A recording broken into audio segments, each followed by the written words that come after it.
by the way, because I forgot to put the Kaf Sofit in, this is this letter right here, which belongs to this letter. So, just so you know, these two go together. All right. So, last week we ended on Kaf. We didn't really get into it. We just kind of ended up here. And actually what we're going to do tonight, because I haven't told you everything about the Yud either, because they're all going together, they're all playing off of each other. So we're going through those little cycles of where they're playing off of each other. So tonight we're going to come back to Yud and fill in the missing information here, hit Kaf again, and then go into Lamed. So those of keep everybody here together. Just an interesting thing about the Lamed. It is the L sound. Everyone say Lamed. Lamed. And its number is 30. And this is the Kaf. As you remember from last week, it's the K sound, or it can be the K sound, just like the Chet. Okay, if it's got the dagesh in it, that makes it a hard K. If it does not have the dagesh in it, then that makes it like a KH. So a Ch sound. All right. So the Kaf. This is called a Kaf Sofit. Okay. Kaf Sofit. And this is what we would call an ending Kaf. Any letter I think there's 4 letters that have a Sofit. That is, they have an ending version as opposed to this version. So, in other words, if you have a word, like here I have to erase your name. No, I got it already. Thanks. Okay. By the way, that's one of the reasons why you don't write out the name of God. Because then you have to erase it, and his name is not erasable. So, all right. So this is the word melech, mem, lamed, Kaf Sofit, this letter right here. And so it would say melech. Okay? So notice that the ending form of the Kaf is not the same as the beginning form of the Kaf. So I'll give you a little heads up. Okay. Okay? And you'll see this gets kind of cool when we get into it. But you notice that the Kaf Sofit is an extended Vav. Okay? See the Vav right there? But notice that the Kaf Sofit drops below the line. So it is an extended Vav. So if you look at the Lamed, what do you see? Look at this and look at this. Yeah. They're together. Okay, so the Kaf and Kaf Sofit come together to form a Lamed. Okay, so we'll get into some of that. Let's do the AlephBet. Everyone, ready? Aleph, Bet, Gimel, Dalet, He, Vav, Zayin, Chet, Tet, Yud, Kaf, Lamed. Again. Aleph, Bet, Gimel, Dalet, He, Vav, Zayin, Chet, Tet, Yud, Kaf, Lamed. Again. Aleph, Bet, Gimel, Dalet, He, Vav, Zayin, Chet, Tet, Yud, Kaf, Lamed. Numbers? 1, 2, 3, 4, 5, 6, 7, 8, 9, 10, 20, 30. Again. 1, 2, 3, 4, 5, 6, 7, 8, 9, 10, 20, 30. One more. 1, 2, 3, 4, 5, 6, 7, 8, 9, 10, 20, 30. Good. When we're doing the chets and the kafs without the dagesh, so it's the softer sound. So when you're doing the chet and the chaf, when we're doing the brachot, which has the kaf in it, and just about every bracha, blessing, says Baruch Ata Adonai.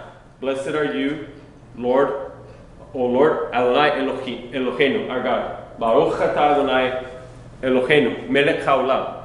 Okay, so you have that sound in there a lot. So when you're saying that a lot, when you're switching back and forth between the he and the chet and the kaf, so you're and so sometimes when you get to talking, that sounds like you're clearing your throat all the time. But sometimes your voice, your throat just makes the sound and it starts coming out hard. This is why for example, if you're listening to an Ashkenazic rabbi, you'll hear them saying Elokeinu with the Elokeinu, because they've been saying brachot, and they're using the chet or the chaf sound a lot, and so it just naturally your H's start coming out harder than what we're used to. Eloheinu, Elokeinu. They'll even get it to the hard K sound. So just something for you there. All right. So let's go back to the Yud.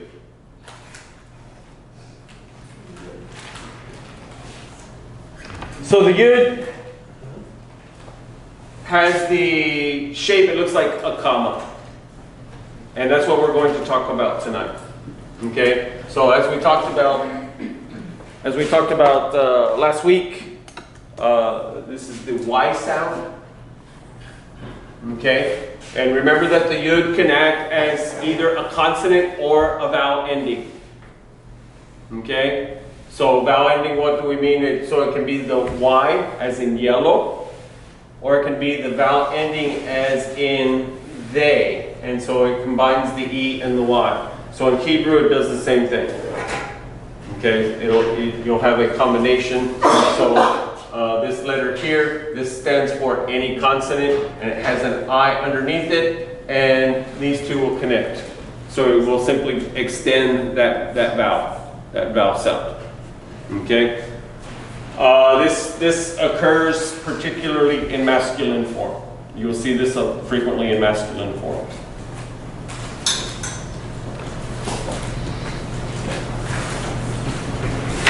Oh, I just erased it.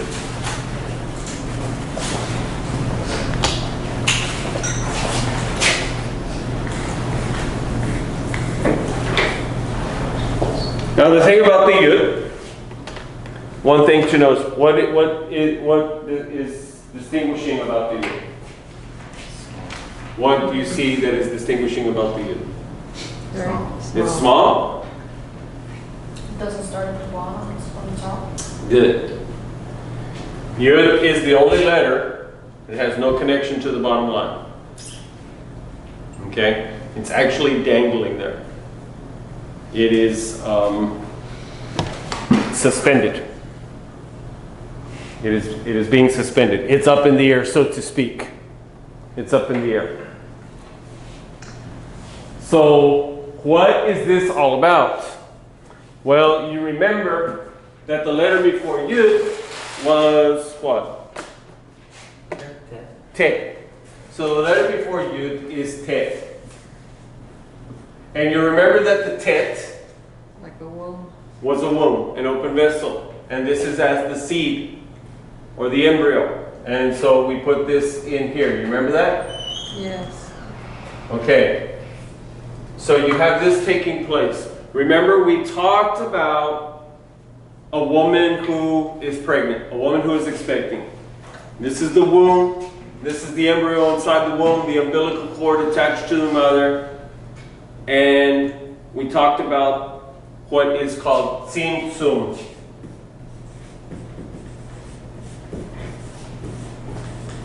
Everyone say tzimtzum. Tzimtzum. You will hear a lot about tzimtzum. The more you get into Hebrew, the more you get into Judaism, the more you get into these classes, the more you're going to hear about tzimtzum. Tzimtzum is the concept of making room, making space, so that when a woman becomes with child, her body begins to make room for the child to grow. So you have the embryonic sac, you have the water, the embryonic fluid, the umbilical cord, and the child, all in there. And how is the child supposed to grow? The average child weighs between, what, 6.5 to 8 pounds? I was 9 pounds. Woo! That's a big girl. That's a big girl. So, but the embryo does not start off at 6 to 8 pounds. No. It starts off microscopic. The only way you can see it is with a microscope. It's a single cell becoming a duality, right? Mm-hmm. Taking the genes from the mother and the genes from the father and combining. Okay? So you have this taking place. It starts off as a microscopic point.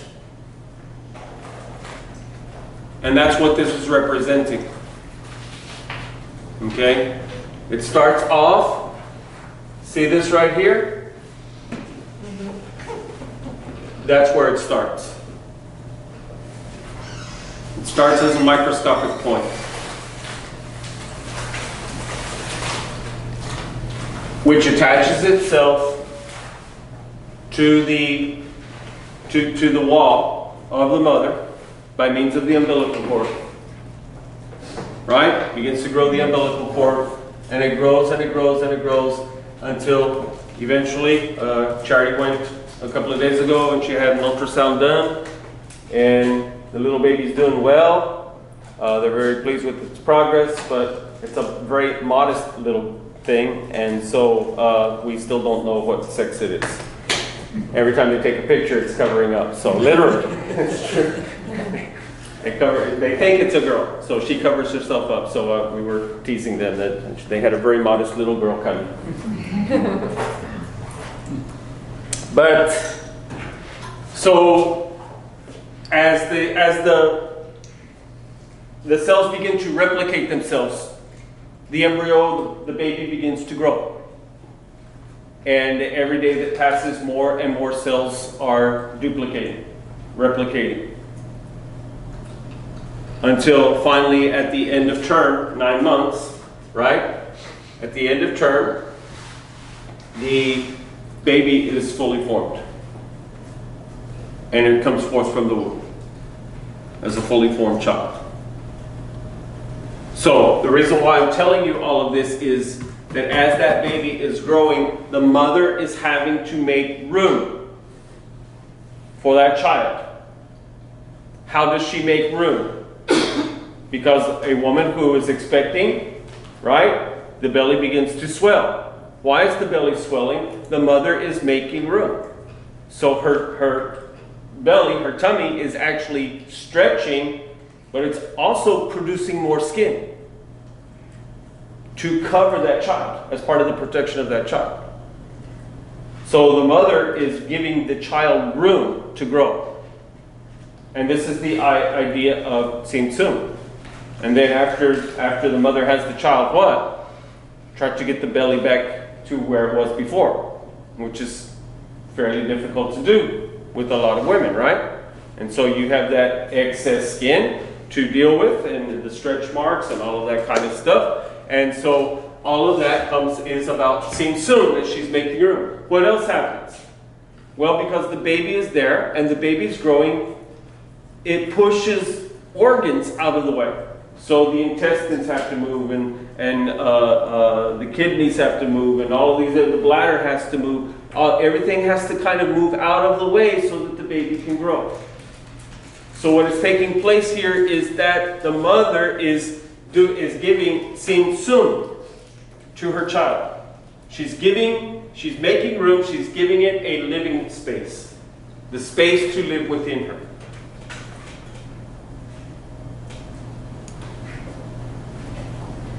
And this is the idea of the Yud. It starts as this point and then it grows into this. All of that is to help us to conceptualize creation. Because the very act of creation is that of Tzimtzum. We've been studying in our Judaism 101 class on Shabbat afternoons. And y'all are welcome to come. It's at 3 o'clock. If you can't come, we live stream it. If you can't live stream with us, then you can watch it later or whatever if you want. It's up to you. But we're talking about this idea of the infinite God before creation. That he has no boundaries.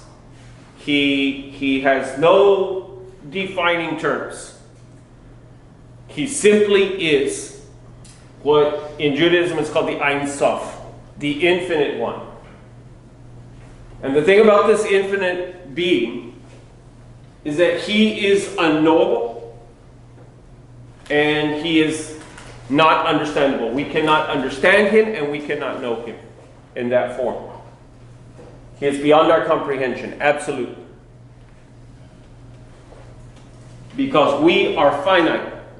And we are locked in time and space, in place. We have these dimensions in which we exist. And so we can say, in a manner of speaking, that he is outside of our dimensional form. This is why you cannot see him. Because he's outside of your dimension. Outside of my dimension. In order for him to be seeable and to be knowable, he must come inside my dimension, he must come in a form in which we can understand. So, the very first principle of Judaism is that before the act of creation, all that existed was God. Nothing else existed. Literally nothing else existed. It was just God. This alone is impossible for us to understand. Because of what we know. What do you know? Well, you know you're sitting on a chair with a table in front of you. Some of you are holding pens and you have paper. Right? Some of you are eating food. There's a floor, there's a ceiling. Above the ceiling, there's a roof. Above the roof, there's a sky. In the sky, there are stars and planets. Venus is very bright right now, setting in the west. So if you go out there at night, it's the very bright light. It looks almost like an airplane or something, like a flashlight way out there. It's a very bright light setting in the west, and if you look just like a fist up to the left, up left from Venus is Mars. It's a little red thing. Venus is very bright. But so we have the stars and the planets. What I'm saying is this. This is what you know. This is what you understand.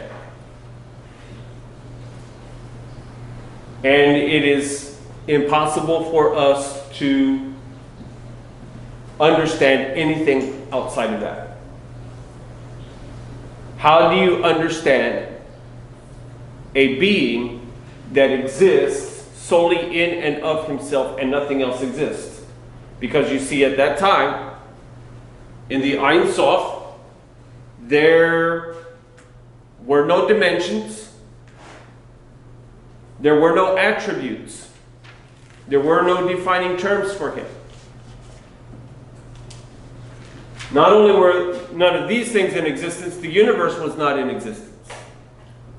If the universe is not in existence, we are saying that matter was not in existence. There were no molecules, there were no atoms, there were no subatomic particles. None of this existed. Nothing existed except for God.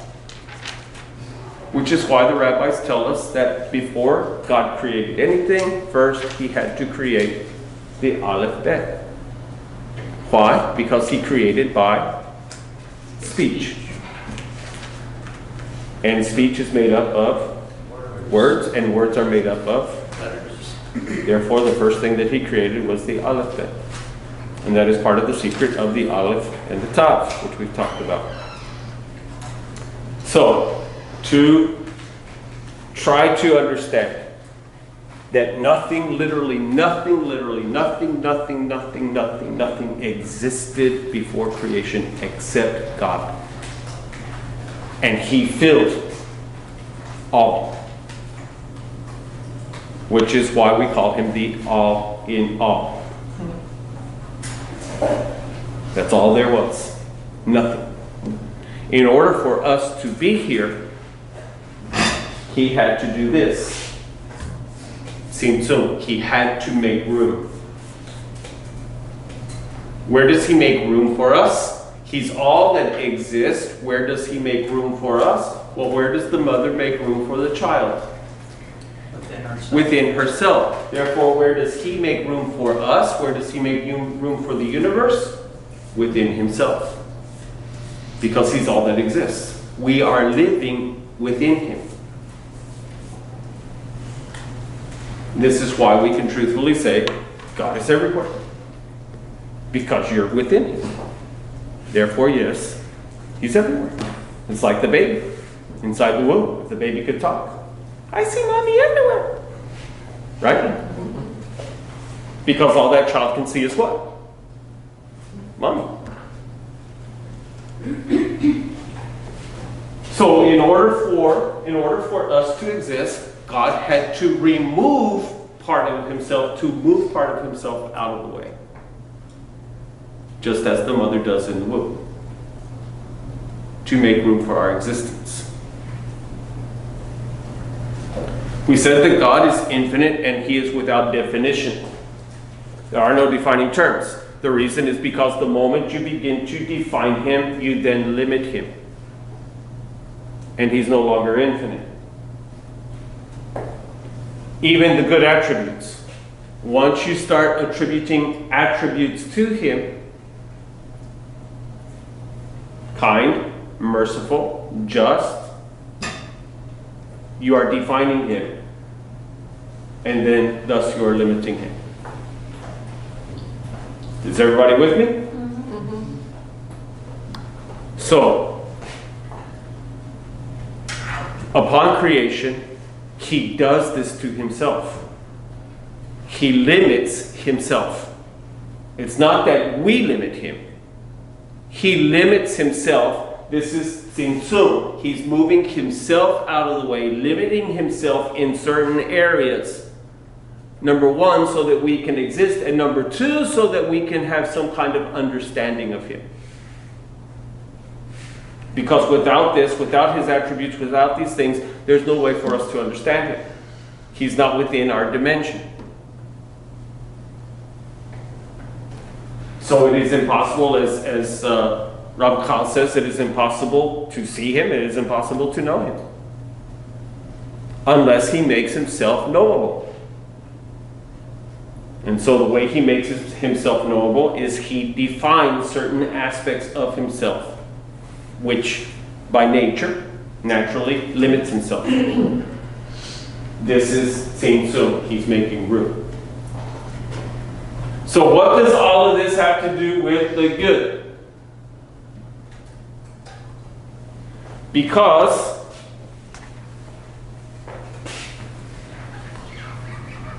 nothing existed. You see that? Nothing existed. What happens? God decides that he wants this universe to be in existence, and he wants us to be here. So what does he do? Not a trick question. What does he do? He speaks. He says, what are the words he uses? Let there be. Right? And the moment he speaks, the moment the words come out of his mouth, this is what, in Hebrew thought, you see, if you see pictures of this, you see pictures of the Ein Sof coming into creation, you see letters. You see the Hebrew letters coming out. And they'll have pictures like the universe or space, the galaxies, whatever, and you see letters coming through. Because he's speaking. He's speaking. The minute the letters begin to pour off of his lips, so to speak, because God doesn't have lips, there's an Thank you. I'm too tired to think. So, I can't say those big words. So, the minute he begins to speak, boom, there's a point. Is everybody with me? Just as when the husband and the wife come in union, it doesn't start as it's not it's not a full-grown being. It starts in cellular form, a very minute point, microscopic. So when God spoke, boom, there's that. Very quickly, very rapidly, it takes off. And it begins to take form. So, what you have, starting as a pinprick spot within the deity, within the being, and very quickly expands.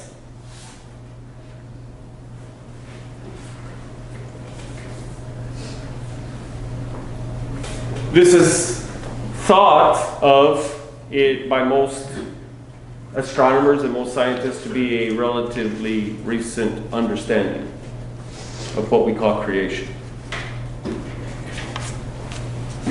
The truth of the matter is that this idea has been in Judaism for thousands of years.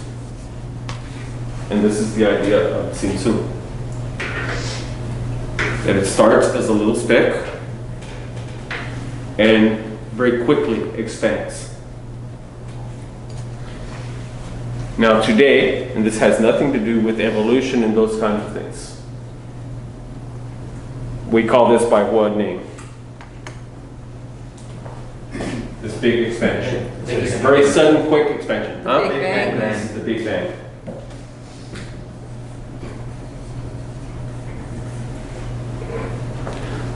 The Big Bang theory only came into popularity probably the last 30 years.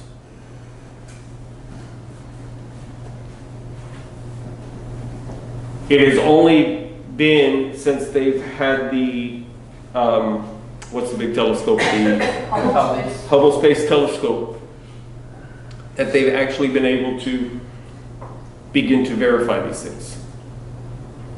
One of the verifications that this is what took place, that it started as an infinitesimal point and it quickly expanded into this great universe.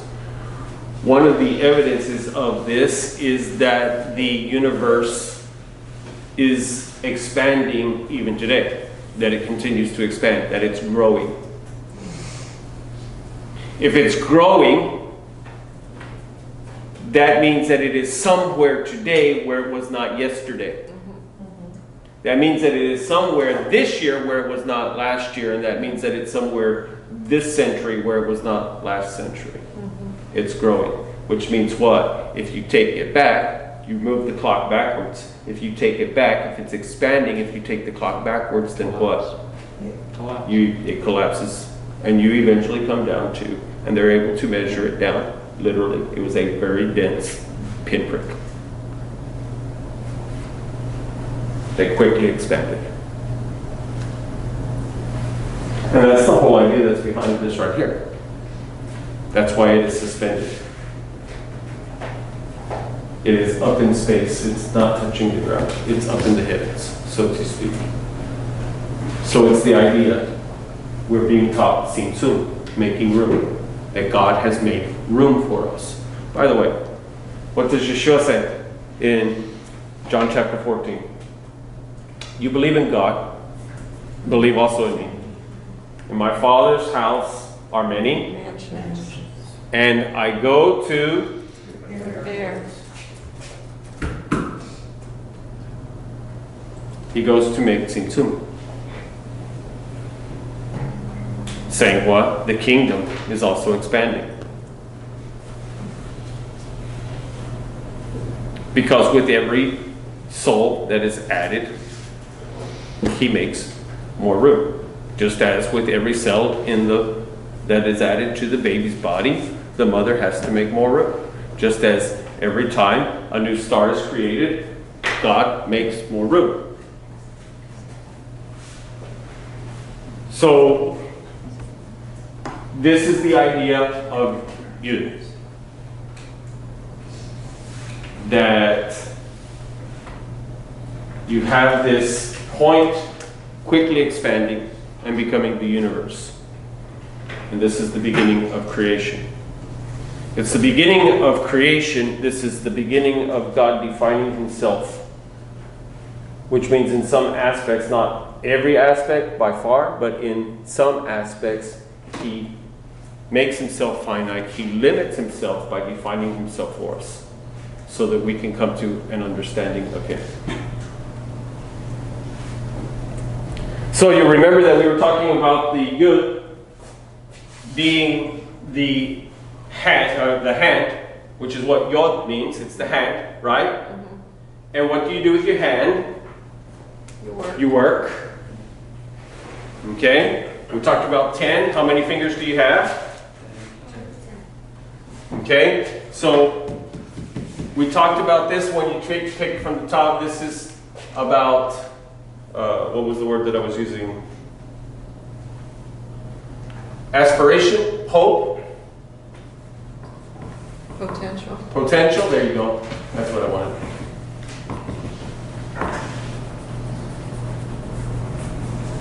So, potential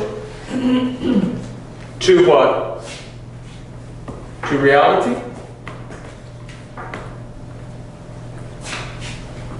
And that the woman's womb is the potential, that it has the potential of bringing forth life, of having a baby. But it's not until she actually gets pregnant and produces that it comes into reality. So this is potential with the desire for reality.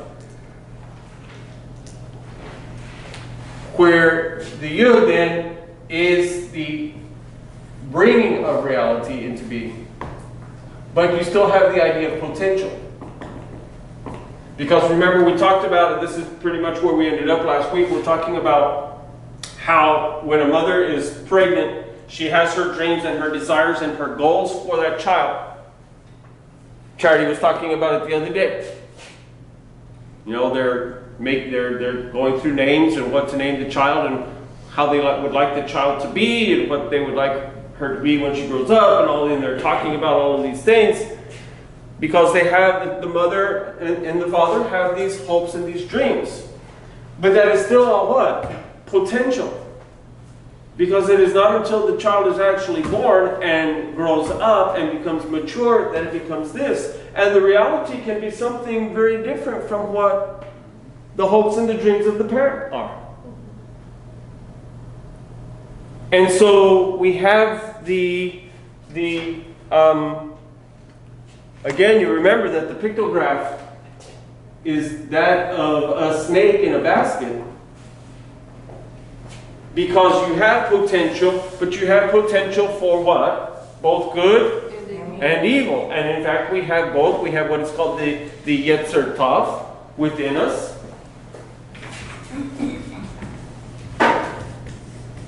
which is the good inclination. Tov means good.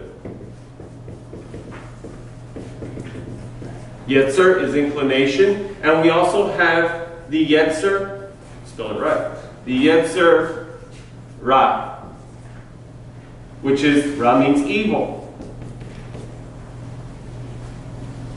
And both of these are in us. Every human being has this.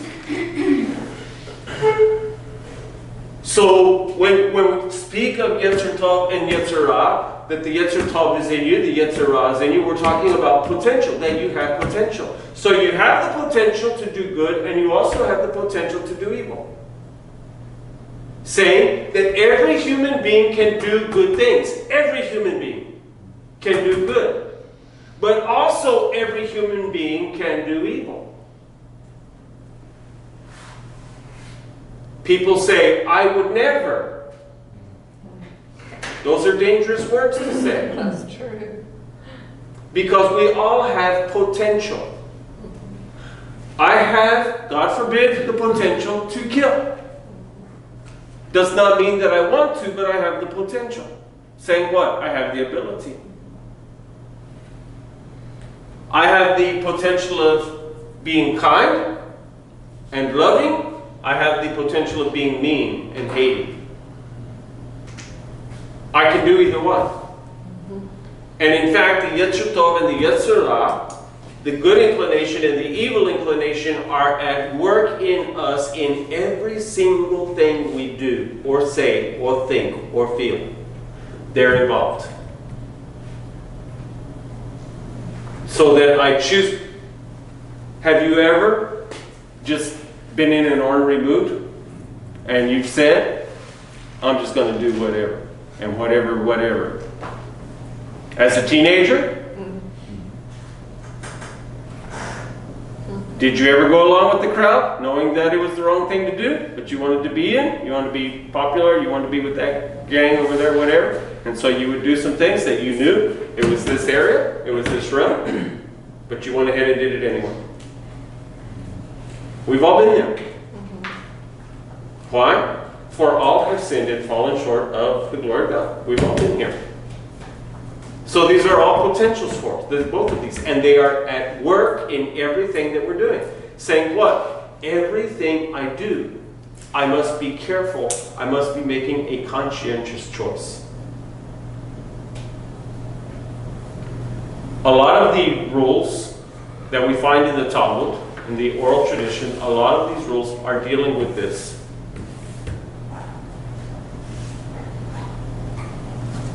Dealing with, because they're trying to teach us to be discerning, to be careful in our choices, and not just the big choices, but in everything that we're doing. Even the little things. To be careful of the words that come out of our mouths. To be careful of what we're doing or what we're not doing. The choices that we're making in everything, every little detail. Again, I refer you back to the Hasidim, who put on one shoe, then the other shoe, then they had one sock, then the other sock, then they tie this shoe, then they tie that shoe, and they use the same order every time. And the whole purpose of this, teaching them to be careful in even those small, minute details that we think are unimportant.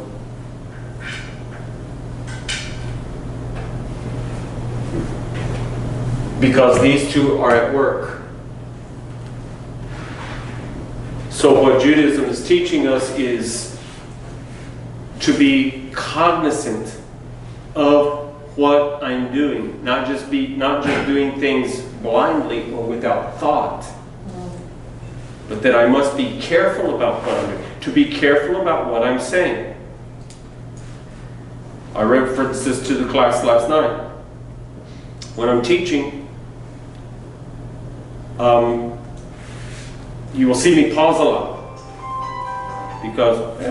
you'll see me pause a lot because I'm stopping to think how to say this, or should I say this or not say it, because I have to run things through the filter, because I can't just say whatever. Yeah. I must be careful. Yes. But I shouldn't be this way. I shouldn't just have this filter in place while I'm teaching. By the way, we're going to get into this when we get to Lamed, because we have some teachers here, and when you're teaching your class, are you sharing everything, all of the information you know to those students? Or are you just sharing part of the information? Right? Yes, part. You're just giving them part of the information because you know a lot more than what you're giving. So basically, what are you doing? You're having to limit yourself in what information you're putting out. Why? They won't grasp it. Right. And there's not enough time either. Yeah, but they wouldn't grasp it. They haven't had the primary and the foundations laid to get a hold of that idea. So you're having to limit yourself. So as a teacher, you are in effect doing exactly what God is doing for us. Yeah. That He limits the information that He gives to us about Himself, because there's no way we would comprehend it. So you have these things working, the Yetzer Tov and the Yetzer Ra. So we need to keep that in mind throughout the day, that everything I do is being controlled by one of the two. Everything I say, everything I think, everything I'm listening to, everything I'm watching, it's all being controlled by these. And the thing is it can be controlled by one, or it can be controlled by the other. Guess what? It can be controlled by both at the same time. It can come under the influence of both, doing something good, but for selfish purpose.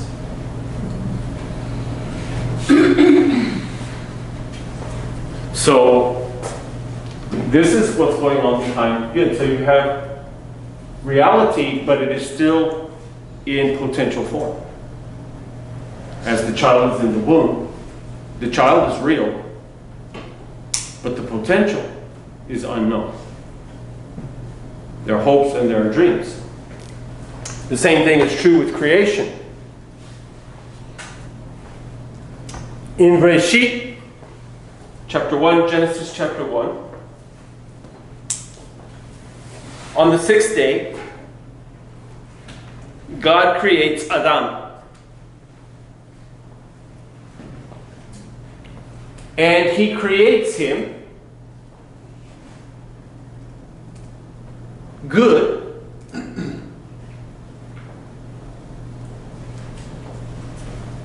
but he has both of these. How do we know that he has both of these? Because Adam is only in potential form.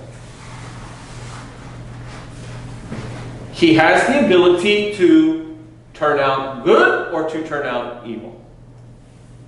He has the ability to make a decision for right and for wrong. And we know this how. But what happened in the garden? The fruit. Yeah. The fruit. The fruit. The apple gets a bad rap. How can it be an evil fruit, but an apple a day keeps the doctor away? I don't understand. There are some who think it's a grape. Anyway, so he ate the fruit. Okay? But we know that before that, he had the potential already there, already within him. Why? God placed the tree in the garden. And told him what? Do not eat. And this is a test. Why? Because he has the potential. He's in this form here. In effect, Adam in the garden in Eden is in embryonic form. He is human in embryonic form with potential. And he has the potential to choose to obey or to disobey, to do the right or to do the wrong. He has the potential. He chooses what choice? Wrong. He chooses He chooses to disobey. God bless you. He chooses to disobey. And that's a whole other teaching. He chooses to disobey because he loves his wife. Because his wife, Chava, came out from him. She was a part of him. She was literally within him, even as we are within him. So Chava was within him, and God took her out. And now, she's the one who eats the fruit first and separates him. Is separated from him by her evil deed because he is still in his righteous state and she is in an unrighteous state. She's in an unclean state. He's in a clean state, and they're separated. So what's he going to do? Because that's him. That's a part of him. And they're separated. What's he going to do? He purposely chooses to disobey God so that he can be rejoined with his wife. By the way, this is all the story of the tree of life, and the Tiferet is trying to reattach with Malchut. Tiferet, the realm of Mashiach, and Malchut, the kingdom, the Shekhinah, and they're trying to get back together. By the way, the Transfiguration, and we're talking about the glory cloud, right? The cloud that came. It's the Shekinah coming down upon them. So you have this constant idea in Judaism of Mashiach trying to reunite with his bride, which is Malchut, which is the kingdom, which is the realm of Shekinah, of the Ruach HaKodesh, the Holy Spirit. And they're constantly trying to reunite. That's what this is all about, and that's where we're headed to. That's why things seem to be picking up speed, getting more and more dangerous and Faster. Things are going fast. Slippery and these kinds of things. So and everything seems to be in tumult, and everybody's getting weird and crazy and all of these kinds of things because we're coming into this where Mashiach is, the forces are at work to bring all of this about. By the way, it is no coincidence that he speaks of these events as being birth pains coming upon a woman. What's he talking about? Everything that I've been sharing with you. Okay?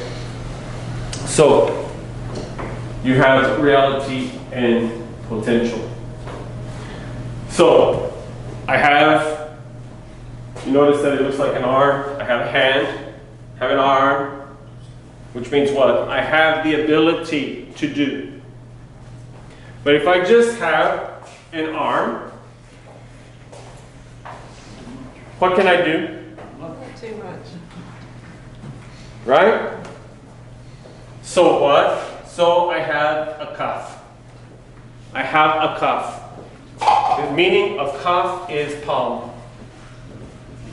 As in the palm of my hand. Not the palm tree, but the palm of my hand. By the way, kaf, in modern Hebrew, kaf is also spoon. Kaf also means spoon. As in what you eat your cereal with, spoon. Okay? Why? Why does kaf mean spoon? Because what is a spoon? Like a shovel, a hand. It's an extension of your hand. And it kind of looks like the palm. And if you notice a fork, basically the same thing, right? Yeah. It's even got fingers on it, promise. Okay? Don't call these your promise. Promise.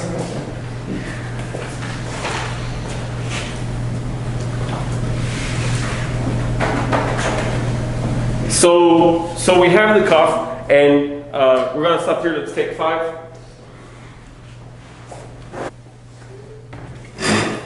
This is the way you would spell out the name of the letter kaf. Kaf and pe. Okay? So you have kaf and pe, kaf. So it would be basically this kaf. This is the P to PH sound. So if I have a dagesh here, the hard P, we'll get into that when we get down to pe. If I take the dagesh out, it'll be PH. Okay? So kaf, like the F sound. Now, we've been talking about reality to potential. So we find this being brought out in, excuse me a minute, in the very name of Kaf. Because the Kaf itself, this letter itself, is the beginning of the word Koach, from which we get, those of you in the Triple class, you get one of these Sefirot, Chokhmah. Okay? Chokhmah is wisdom. It's up at the top of the tree, remember? So you have Koach. And it means, it has that idea of wisdom, but this is potential.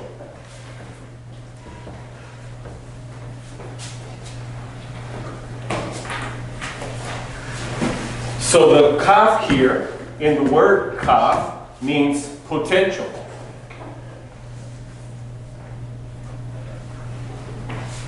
The pei is the first letter of the word poel. And poel means actuality. So you have here in the very name of the letter, koach, poel. From potential, possibility, to reality, to actuality.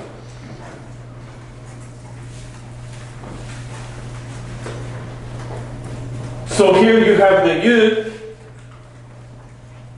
This is potential coming into Kaf, coming into your hand. Now, why do we say, okay, because we're talking about potential here and reality through the pregnancy, but it doesn't start off as reality, it doesn't start off as actuality, it's potential, but here we have reality, but it is still what? Potential.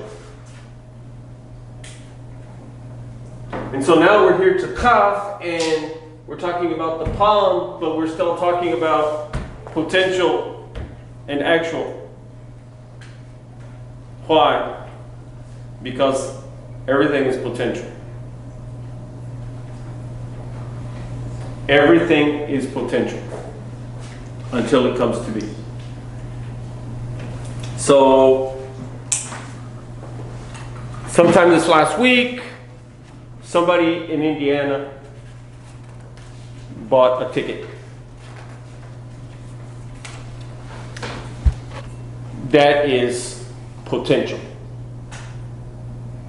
Last night, they drew, and that person who bought that ticket now has $450 million.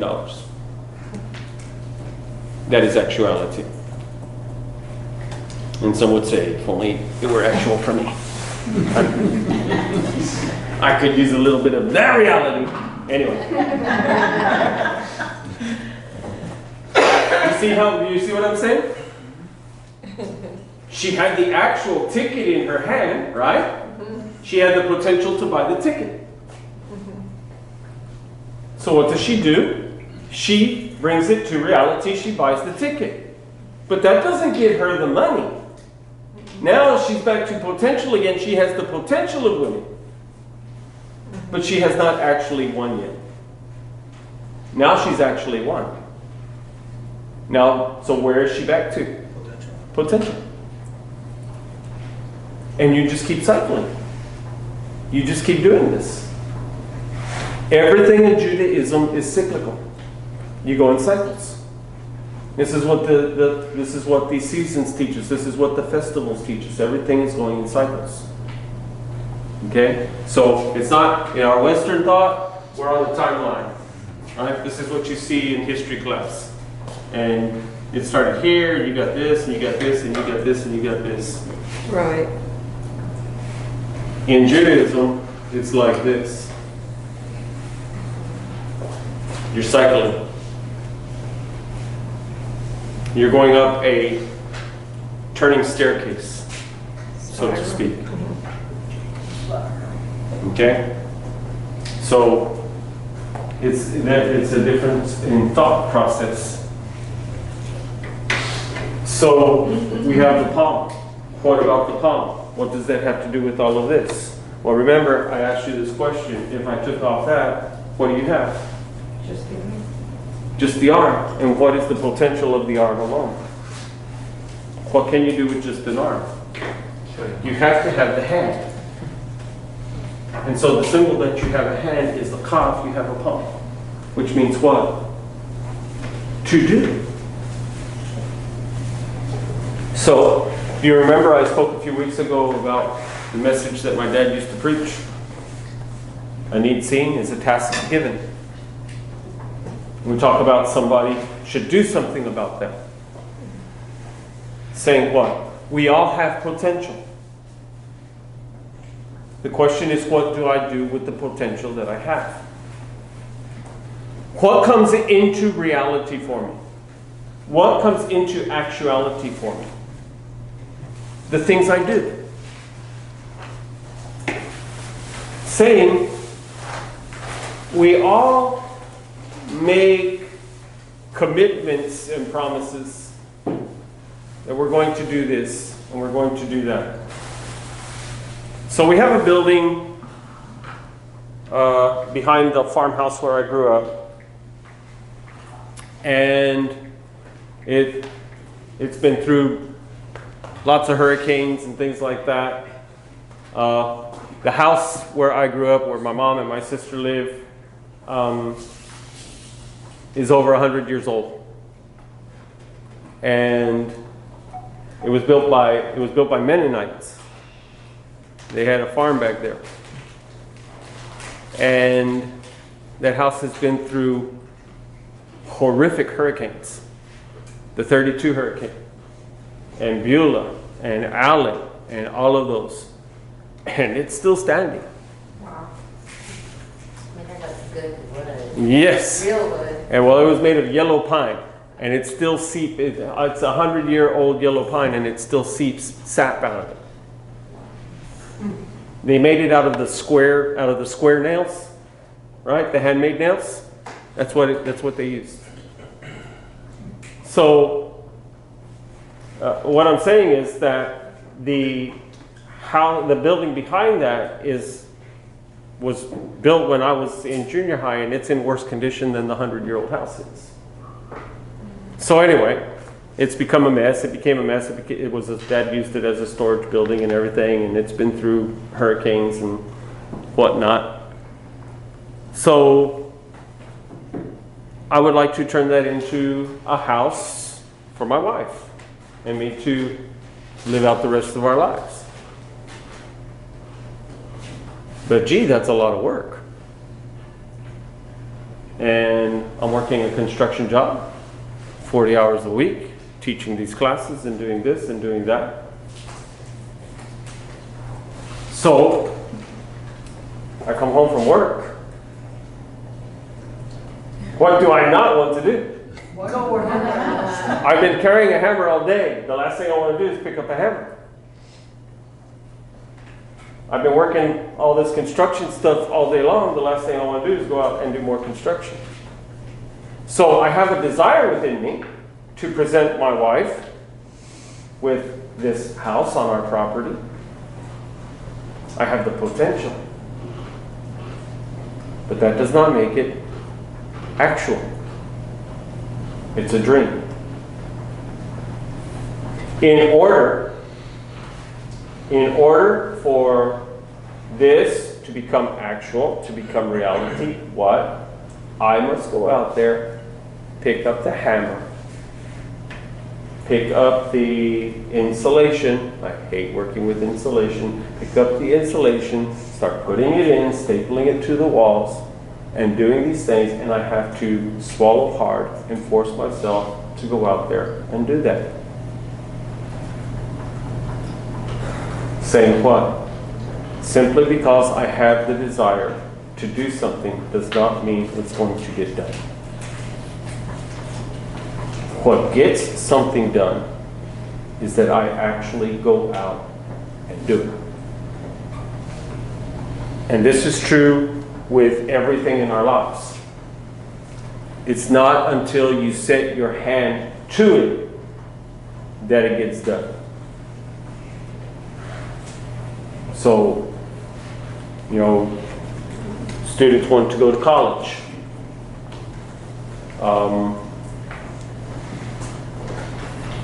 Finish your degree. Students go for a couple of years, drop out. They would like to finish their degree. That's potential. But potential is not reality. And the longer that student waits to get their degree, the less chance there is that the student's going to get the degree. Saying that the longer I wait to put my hand to it, the less likely it's going to get done. Are you with me? This applies to your spiritual life as well. Because we have this thing of saying, I'm going to start. Right? And how does that work? It's very fragile. It's as fragile as a butterfly's wings. It most often does not get done. It's the same situation when people make New Year's resolutions, right? I'm going to start this or I'm going to stop this. And how does that work? 24 hours, 48, a week, a month. Gary speaks from experience. Anyway. Yes, he does. We know it, right? So we're talking here potential becoming reality. How does it become real? You put your hand to it. Put your cough to it. Exactly. So this should be a familiar verse to you, talking about the kingdom of heaven.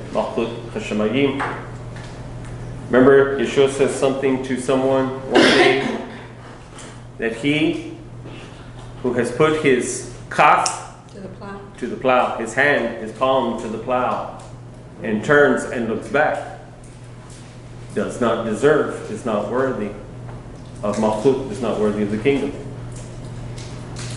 Saying what?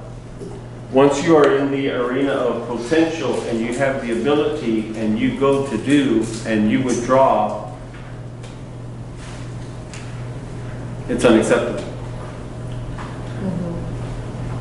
Saying the reason why you have the hope, the dream, the aspiration, the reason why, as we talked before, as we talked a few classes back, the reason why you saw what you saw is because God is telling you something. He has given you the potential to do something about it.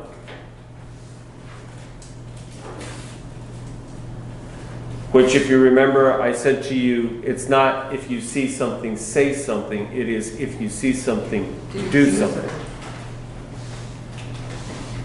And the scripture says, we gave this to you last week, the scripture says, whatsoever your hand finds to do, do it with all your might. And Rav Shaul says, whether you eat or you drink or whatsoever you do, do it all to the glory of God. Everything is to be done for His glory. This helps, I erased it, this helps with the Yetzer Tov and the Yetzer Ra. That, the Yetzer Ra, that the Yetzer Tov, well, if I'm doing it with all of my might, everything I have, and I'm doing it for the glory of God, that changes my whole perspective on it. Yes. So today, we're working on a building. We're redoing a commercial building. We're redoing the outside. They're going to put a new sign up, big, nice, fancy sign and everything like that. So it's a concrete building with a concrete facade for the sign to go on, metal copper, or not copper, but bronze letters bolted on to the wall and everything like that. So we tore the old sign off, and we're redoing it, and we refaced it, and so I'm there today, and I'm painting it, and I have this little roller. The sign's like, it stands like about this high, and it's about 8 feet wide, and there I am painting it. And it's 96 degrees in February. I never. And clear blue sky, not a cloud around. Dry as dry can be. And I'm sitting there sucking down liquid, and I'm there painting, and it's taking forever, and I'm like, I don't want to be here, I don't want to be here. I'd rather be in the bay. Right? And you know what popped into my head? Whatsoever your hand finds to do, you do it with all your strength. With everything you have. And you do it for the glory of God. And I could look back, I could see little specks where I had missed and everything like that. I thought, you've got to do this right. Because even if nobody else sees it, you see it. You know it. And You have God to sees it. sort of sleep with yourself. So I went back and hit it again. Do it right. Whatever you're going to do it right. My dad used to tell me, he was a wise man. Didn't care for his thoughts much, but anyway, that's just kidding. He would tell me, if you do it right, these are words that a kid never likes to hear. If you do it right the first time, you don't have to do it a second time. You don't have to go back over it, right? Right, that's true. In construction, we say, measure twice, cut once, measure once, Cut twice. you got it. In other words, what? Do it right, check, make sure, be certain, then go. Because once it's cut. Yes. That's it. And these things apply to everything in our lives. That's true. Be careful. Know what you're doing. Understand what you're getting yourself into. By the way, God does not expect us to just blindly jump in to anything that we're doing. Yeshua tells his followers, he says, do not follow me until you have counted the cost. He says, no man begins to build a tower, but that he has first counted the cost, how much it's going to cost him to build a tower, lest he get halfway finished and he is unable to complete it because he's run out of funds, and then the neighbors come and speak evil of him. He said, no general takes his army out to battle, but that he has not counted the cost and the distance of sending support to those troops, lest he get halfway to battle and they run out of supplies and food, and the enemy comes and defeats him. God does not expect us to just blindly jump in. Faith is not blind. He does not expect you to blindly jump in. He expects you to understand that everything we do has responsibility and has consequences. Even the good things we do have consequences, and sometimes it's not always pleasant. But what your hand finds to do it with everything you have, and do it for the honor and the glory of God. This is good advice, no? This is good advice for us. And so, this is the idea that's taking place here in Yud-Kaph. You notice the shape of Kaph. This shape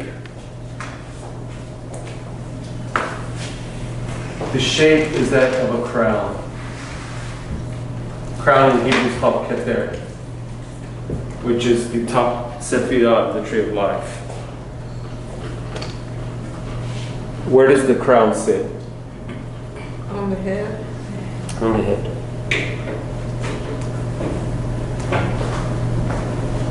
Keter begins with a kaf. So does kippah. So does Yom Kippur.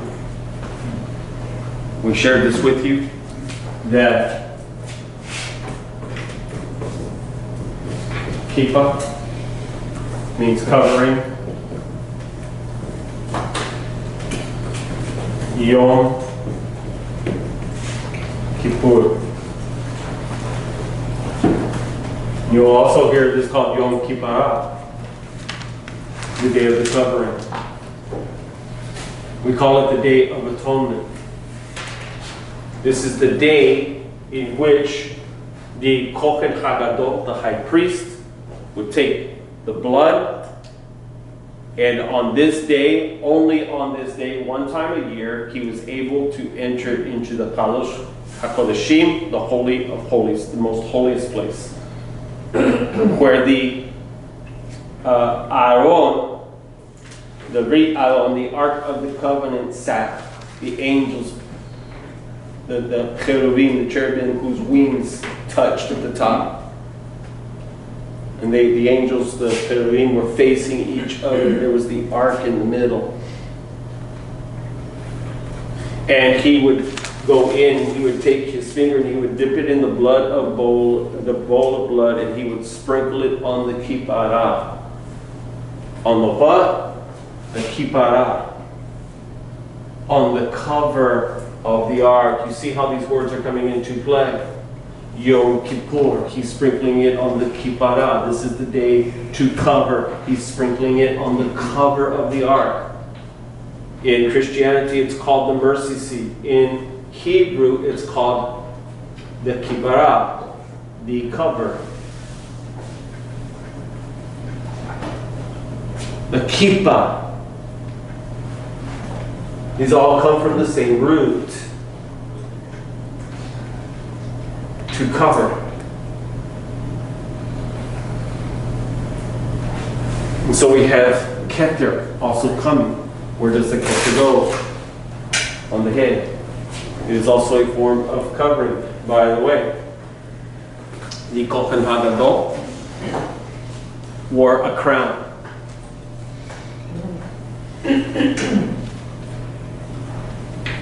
And on that crown were engraved, it was a crown of gold, and on that crown were the Hebrew words, Kadosh le Adonai, Kadosh le Yud-Kaph-Lamed, holiness to the Lord.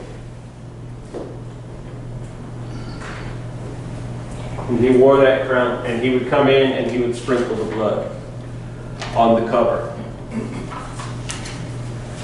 Now, why I'm telling you all of this, because you notice that the crown is not sitting like this, right?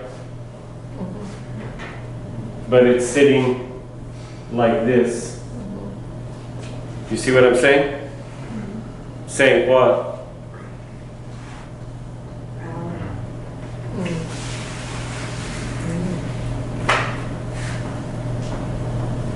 Kids bound. By the way, to which direction is the cuff bound? To the right. What's to the right? And what is the Yud all about?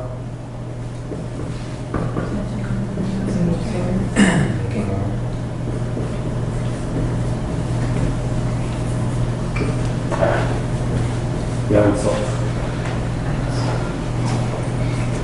Who's Ein Sof? The infinite God. Why is the Kaf a crown that is bowing? Because of this.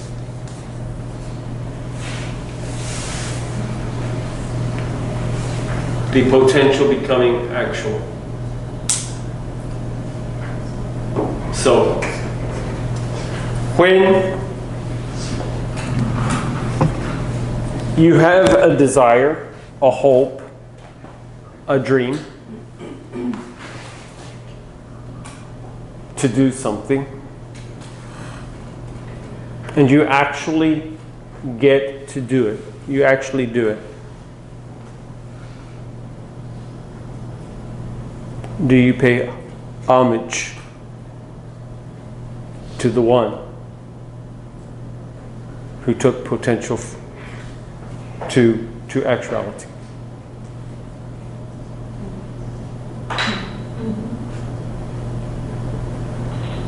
Now, we were talking about the potential of buying a ticket,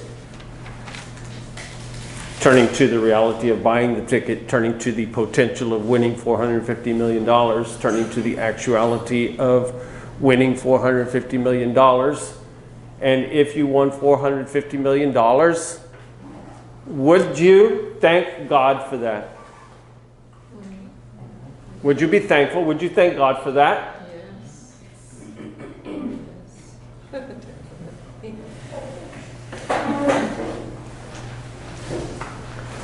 If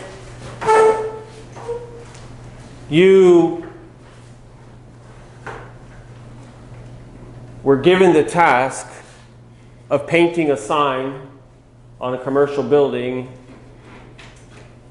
on a 96-degree day,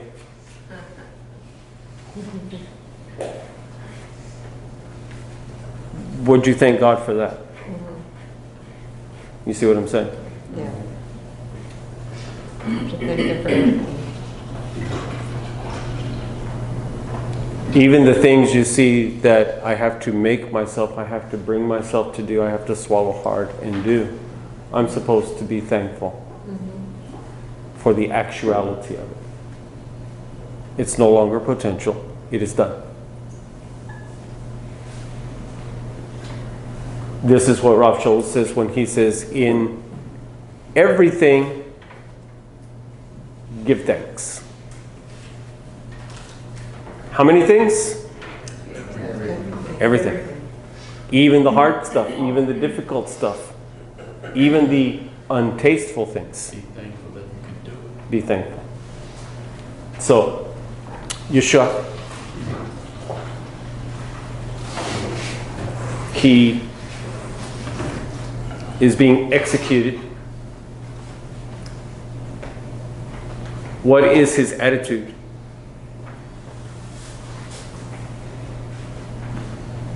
Forgive them, for they don't know what they do. It's an act of forgiveness.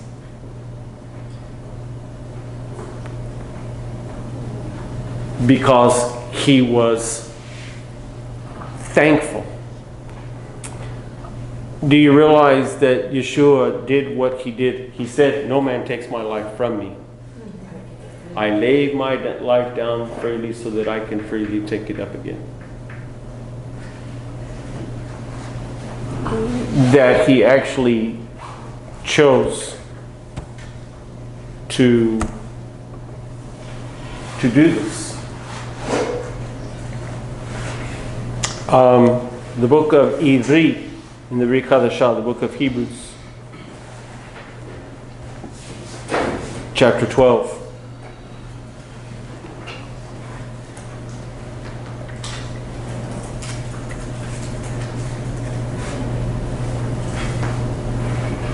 It says, "Therefore, since we have such a great cloud of witnesses," by the way, there's the assembly and the Shekhinah together again, "surrounding us." See, once you see something, you see it everywhere. So he says, since we have such a great cloud of witnesses surrounding us, let us also get rid of every weight and entangling sin. Let us run with endurance the race that is set before us, focusing on Yeshua, the initiator and perfecter of emunah, faith. Now watch these words. For the joy set before him, he endured the cross, disregarding its shame, and he has taken his seat at the right hand of the throne of God. Consider him who has endured such hostility by sinners against himself, so that you may not grow weary in your souls and lose heart. What I want you to see here is those words, for the joy set before him. What does this mean, for the joy set before him? This is a formal way of saying he was glad to do it. He was glad to do this for us. Now, let's stop and consider this. For him, it was a joy to be executed on our behalf. He considered that to be a joy. That, in other words, that he was glad to do it. Not saying that it wasn't a painful experience for him. But he was glad to go through this painful experience in order to bring about our salvation. His name is Yeshua. Salvation, you shall call his name salvation, for he shall save his people. So, he said himself, for this purpose did I come into the world. So he was glad to do this. As distasteful, it speaks of what? He endured the cross, disregarding its shame. He did not even consider the shamefulness of it. By the way, when they executed him, you see the paintings and you see the statues, the figures, whatever, and he has a little modesty cloth on. There was no modesty cloth.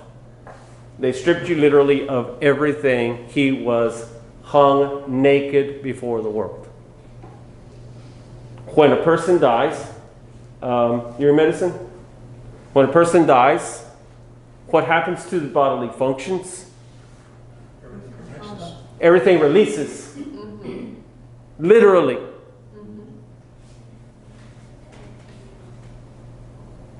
He died. While he's dying, can you control your bodily functions at such a thing going on? This is what it's talking about here. He was shamed.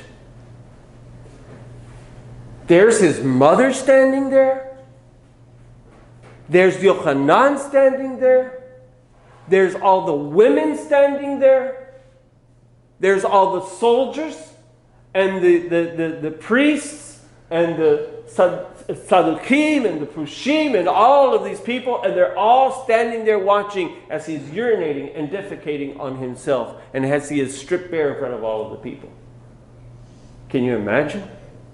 You see, we have this very sanitized understanding of what happens with him.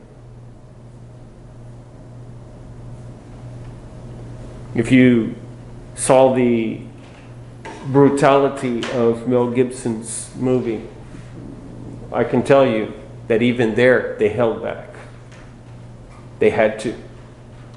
Because they would have gotten, it was already rated R as it was, they would have gotten an X rating if it was any worse than what they had shown. Because of the brutality that was displayed there.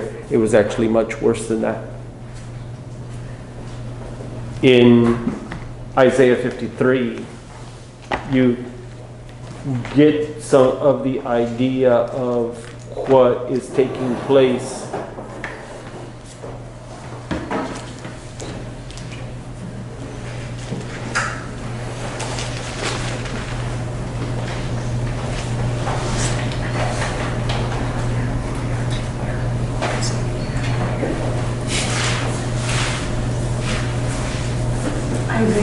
Yes, Isaiah 53.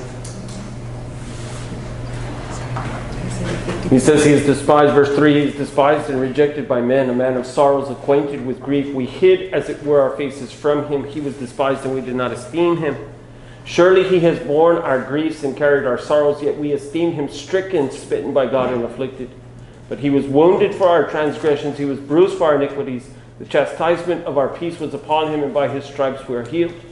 All we like sheep have gone astray, we have turned everyone to his own way, and Adonai has laid on him the iniquity of us all. He was oppressed and he was afflicted, yet he opened not his mouth. He was led as a lamb to the slaughter, and as a sheep before her shears is silent, so he opened not his mouth. He was taken from prison and from judgment, and who will declare his generation? For he was cut off from the land of the living. For the transgression of my people he was stricken. And they made his grave with the wicked, but with the rich at his death, because he had done no violence, nor was any deceit in his mouth. Yes, it pleased Adonai to bruise him. He has put him to grief. When you see his soul an offering for sin, he shall see his seed prolong his days. The pleasure of Adonai shall prosper in his hand.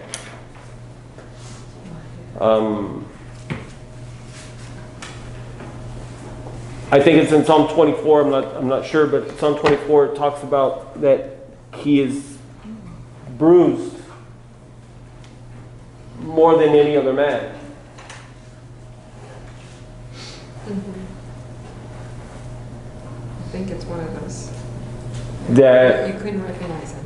he takes more punishment than any other man. And he takes it in his body. What I'm trying to get us to see is this. He goes through all of that. And what does it say? He considered it a joy. That he was glad to be able to do this for us. Saying what? If he could be glad to do that, why would I not be glad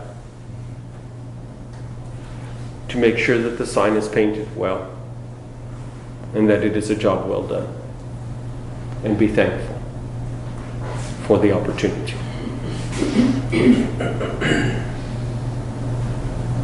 Or if I see that child who's in need of a jacket or a sweater, why would I see it as a chore? Why would I not see it as a joy and an opportunity, and be thankful for the opportunity?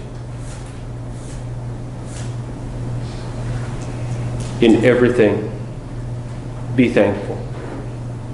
Why? Because he was thankful to do what he did for me. And it was far worse than what I've ever been asked to do.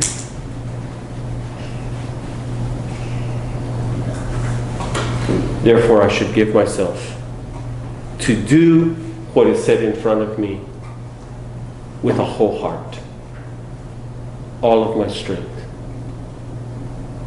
To do what is set in front of me so that he receives the glory.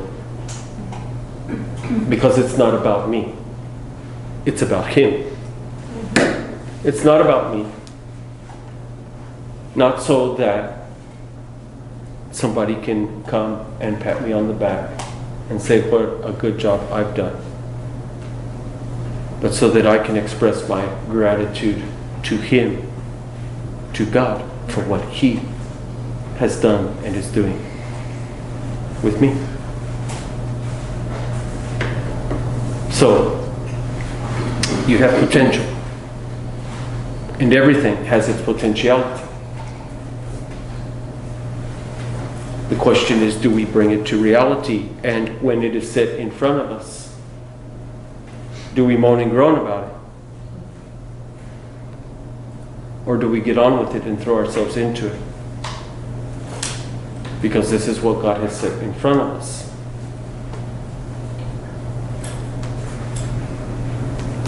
Before his execution, you remember that they find him in the garden.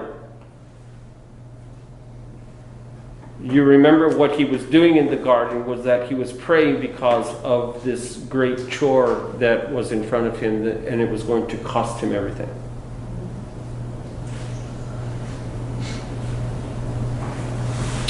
And by everything, I mean not just his life, but his righteousness and his cleanliness. Because the scripture says, he who knew no sin became sin for us, that we might be called the righteousness of God. He trades places with us.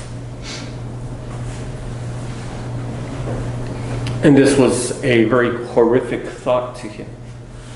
So much so that the scripture tells us that as he was praying, that great drops, sweat, that he was sweating great drops of blood as he prayed. And by the way, this is a physical reality. We are told by physicians that people under extreme stress and pressure actually do this. That the corpuscles in your forehead and such begin to burst and mix with the sweat, come out of the sweat glands. That he was under such stress and such pressure at that moment that the scripture tells us that he felt at that very moment he was going to die, that the angels of Hashemayim, the Malachim, the angels of heaven had to come down and refurbish his spirit, because he would have died under just the weight and the burden of the thought of taking this to himself, of everything that was going to happen to him. And you remember that he begins his prayer. Father, if it be possible, remove this cup from me.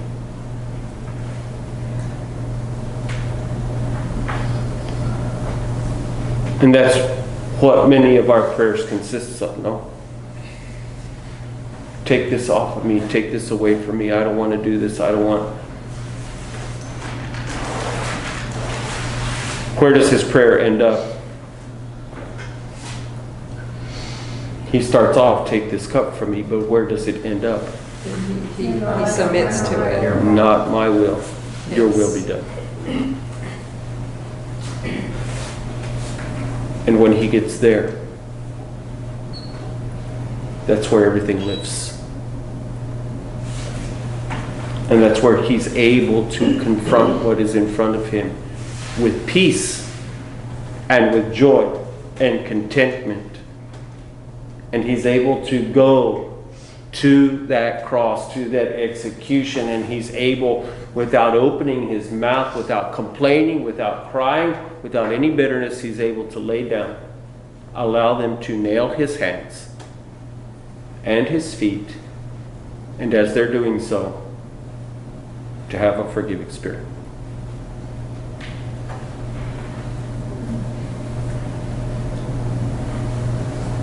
Why?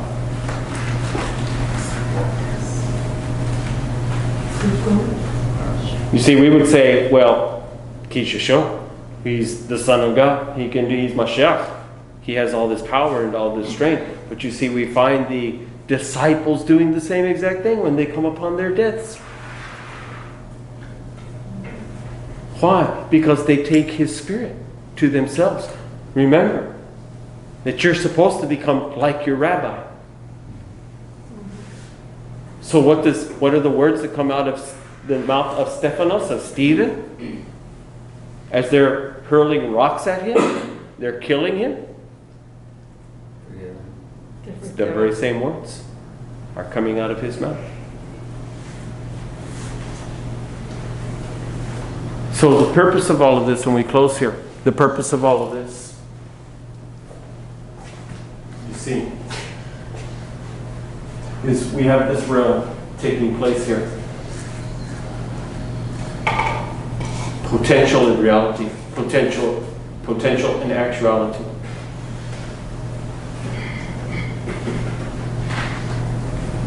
Am I thankful for the potential that God brings into my life? Thankful enough to set my hand to do it and get it done. And when I'm able to do that, to bow. By the way, in doing that, in bringing reality to potentiality, to reality, to actuality, is a sign that I am a child of the King, that I am a child of God. You see, what we're going to learn here is that information is not good enough. Because you know something because I know something makes me nothing.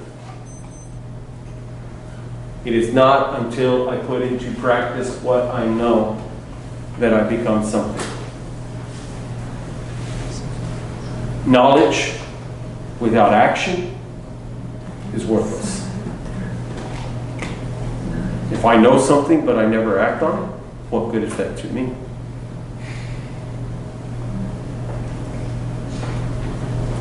So you notice that What did I say at the beginning? The Vav is where? What is this? The crown, the brown. And what is this? The Vav, right? Cups of feet. Cups of feet on top of the cup. The Vav on top of the crown. What is Vav? Looking down on his crown. And this right here. This part of the Vav right here.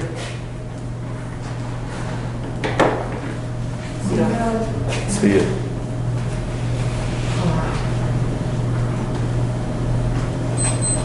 This right here is all this coming together into a single form, a single unit. It's me working. What is the Yud? What is Yod? What is it? Hand. You see, this is me working hand in hand with God to bring about His purpose. Allowing myself to be used by Him to learn of Him. Learn. The word Lamed means learn. So that I can do. When I do what I've learned, guess what? I come to an elevated position, an elevated state. And where's my hand? In the heaven. And who's in heaven?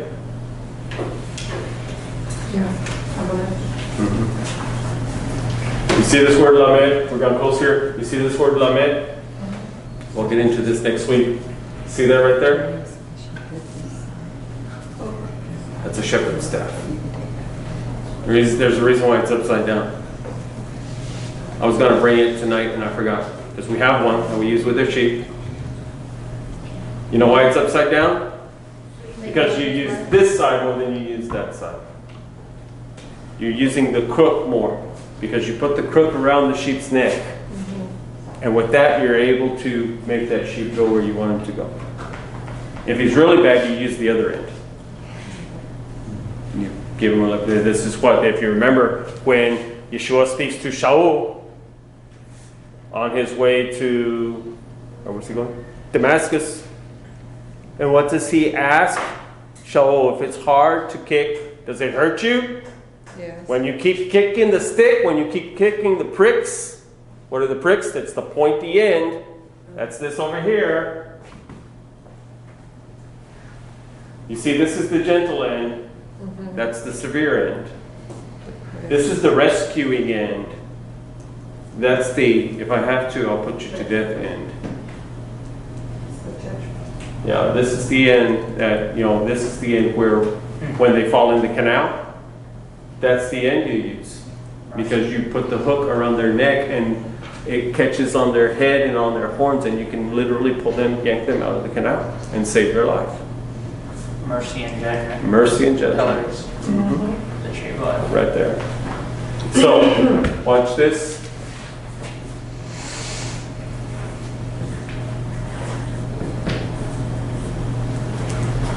Talmid is the Hebrew word for disciple. Notice the consonants are what?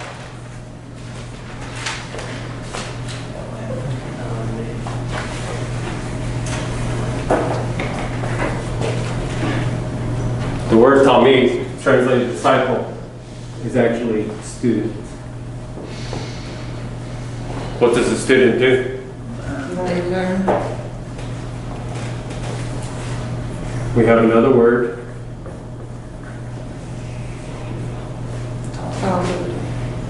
You have Lamed, Mem, Dalet.